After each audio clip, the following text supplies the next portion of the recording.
इस बार होली में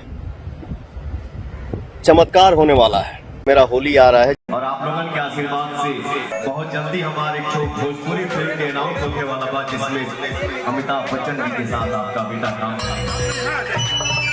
तो जैसा कि आप लोगों ने वीडियो देखा कि खुद पावर स्टार पवन सिंह बोल रहे हैं कि मेरा एक फिल्म आ रहा है अमिताभ बच्चन जी के साथ, लेकिन फिल्म से पहले पावर स्टार पवन सिंह का एक होली सॉन्ग आ रहा है इस साल। जी हाँ, ऐसा रिपोर्ट निकल के आ रहा है भोजपुरी इंडस्ट्री के तरफ से कि इस बार पावर स्टार पवन सिंह अपने हिंदी होली सॉन्ग में सोनू निगम और इस सदी के महानायक अमिताभ बच्चन जी के साथ काम करेंगे। और रिपोर्ट के माने जिस गाने की शूटिंग बहुत जल्द स्टार्ट की जाएगी। जी हाँ, ऐसा रिपोर्ट निकल के आ रहा है भोजपुरी इंडस्ट्री के तरफ से। और इसके अलावा पावर स्टार पवन सिंह का इस साल का सबसे महंगा फिल्म भी आने जा रहा है, जिस फिल्म में आप सभी को पावर स्टार पवन सिंह और अमिताभ बच्चन जी का जोड़ी देखने को मिलेगा। यानी कि भोजपुरी के महानायक और इस सदी के महानायक एक साथ आप सभी को एक फ्रेम में दिखाई देने वाले हैं। तो ये रिपोर्ट आप सभी लोगों को कैसा लगा और कितने बेसब्री से आप लोग पावर स्टार पवन सिंह और अमिताभ बच्चन जी को एक फ्रेम में देखने के लिए इंतजार कर रहे हैं? अपना राय जरूर ही